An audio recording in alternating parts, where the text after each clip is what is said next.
John Gotti was a violent and reckless hoodlum from his earliest days.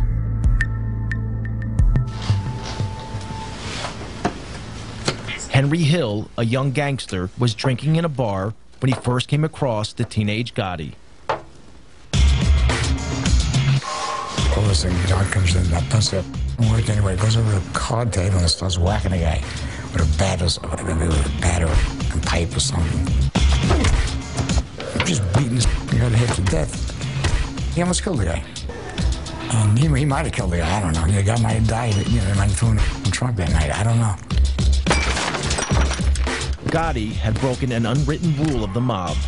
Violence should only be used when there are no witnesses. He walks over, apologizes to me. Blood all over the place. That was the first time I had ever seen him. He had a long black,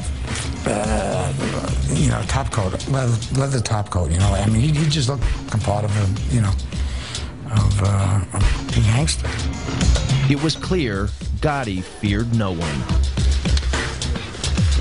To Henry Hill, it marked Gotti as a man destined for the top.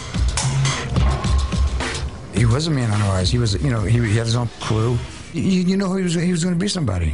You just knew it. I mean, he had that presence. But one man stood in the way of Gotti's rise: Paul Castellano. He was the head of the Gambino crime family, the most powerful of all the mafia families in the U.S. Castellano was an old-style hood, a mafioso who disguised his crimes behind a veneer of respectability. Paul wore two hats. He could mingle with lawyers, real estate, businessmen and developers, doctors, talk their language. Then he wore his Gambino family hat, and he could sit there and discuss why this guy's got to get killed and say, okay, he's got to go. Gotti would have to eliminate Castellano to become boss. But Gotti was not the only one who wanted him out of the way. In 1983, President Ronald Reagan declared war on organized crime.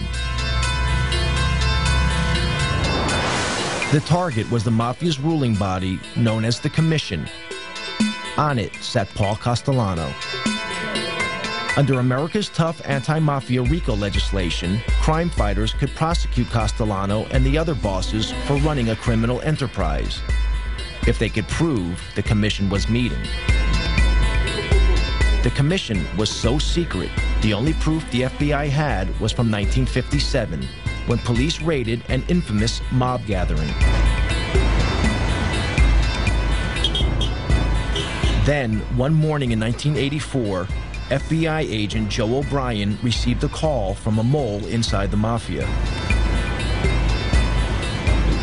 He informed me that there was going to be what's known as a Mafia Commission meeting in a couple of hours.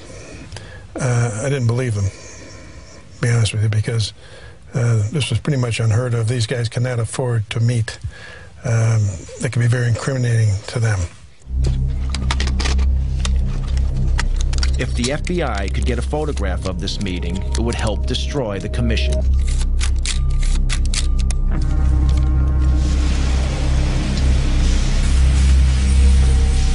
O'Brien and fellow agent Andy Currens staked out this building, a small house on Cameron Avenue, Staten Island, that belonged to a relative of a senior mafia don. The agents hid in the back of an unmarked van a few hundred yards down the road. The van was right back here, right about where the white car is, right in front of the 54 there. That's about where we were parked. And we had a nice straight shot. There were no cars at that time.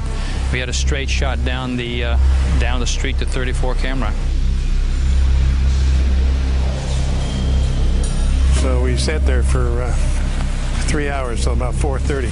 And then they started coming out crime family by crime family. The top men in the Gambino, the Lucchese, the Colombo, and the Genovese families all emerged.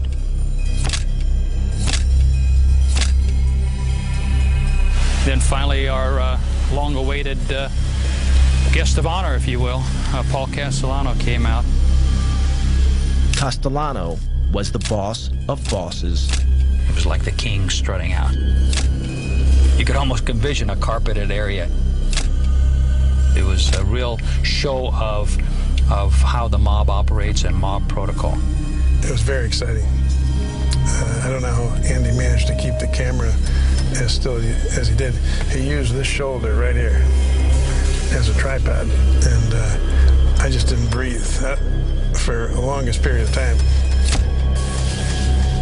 Castellano wasn't in any big rush. Took a couple of puffs on the cigar and got in the car and drove off. The photographs were dynamite.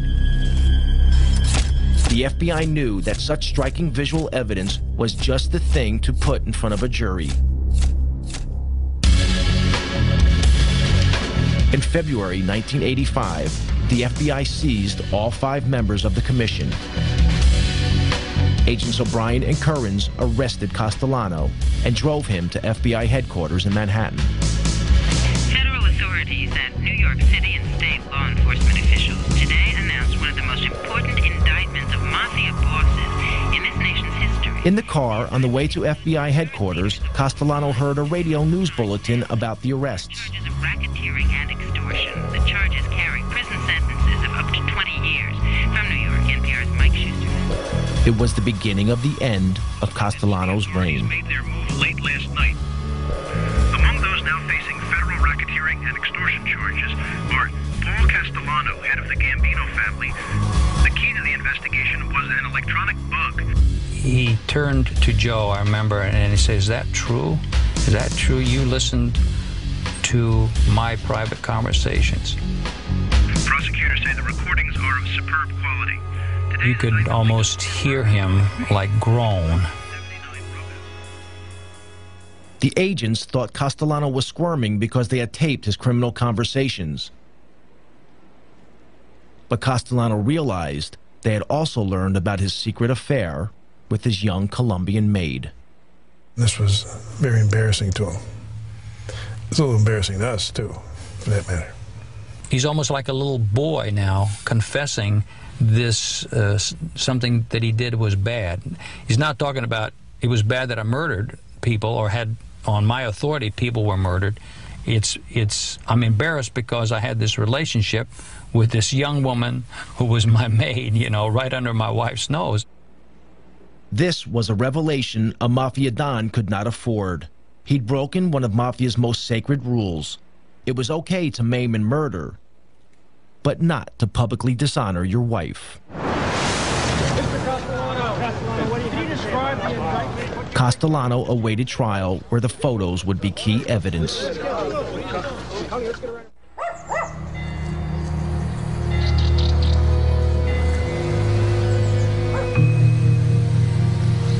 If the New York mob wanted to know what a mafia war was like, they needed look no further than Sicily.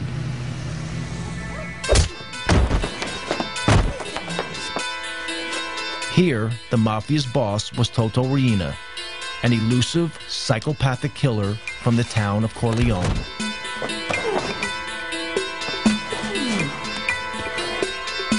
Corleone was a mafia stronghold set high in the mountains of central Sicily.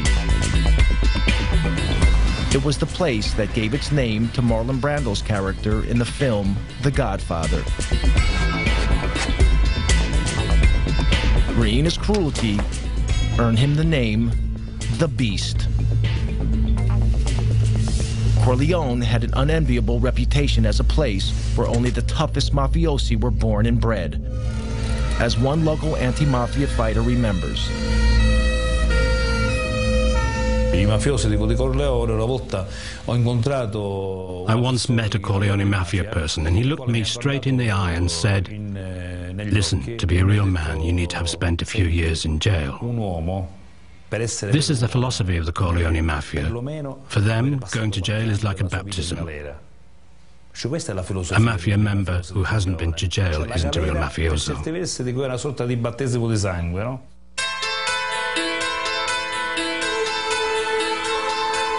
Riina's crime family had seized control of the mafia in a vicious war. In Palermo, in the early 80s, the streets were soaked with the blood of Riina's victims. During one 6-month period, a body was found in the city every 3 days.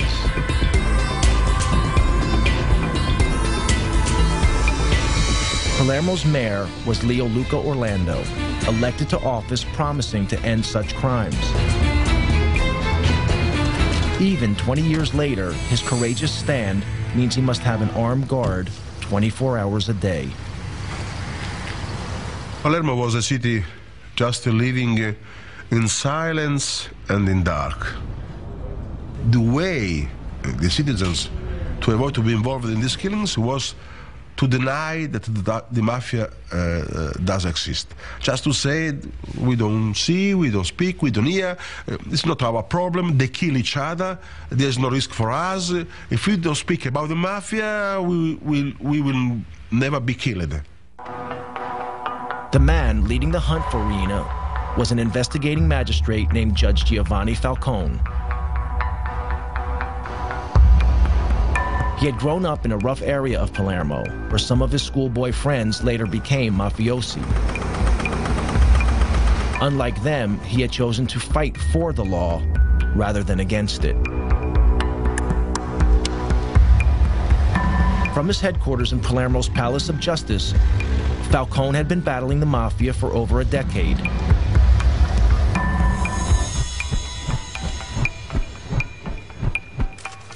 In 1987, he enjoyed his greatest victory.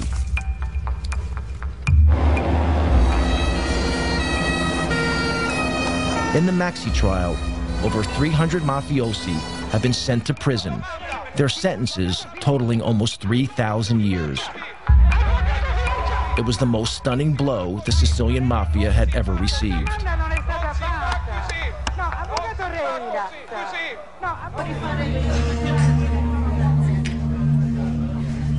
But mafia boss Toto Riina had escaped the roundup.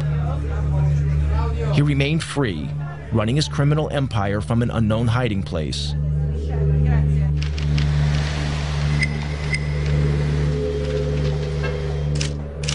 Falcone faced another danger, this one closer to home.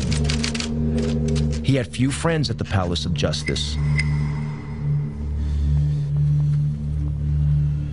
The people of Palermo stood on the sidelines, waiting to see who would come out on top, Falcone or the Mafia. Falcone rented a vacation apartment on the beach, half an hour's drive from Palermo. When he went there, it seemed that most of Palermo knew about it.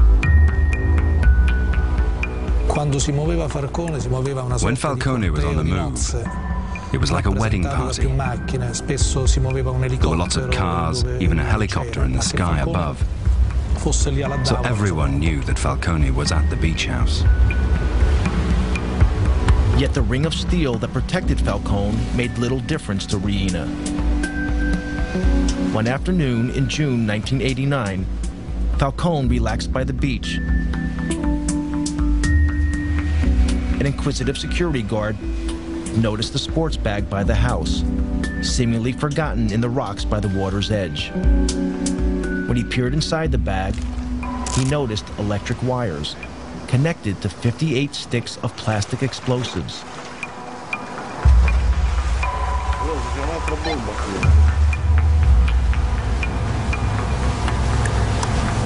The bag was wired to explode if it was picked up. The bomb did not go off. Falcone had cheated death.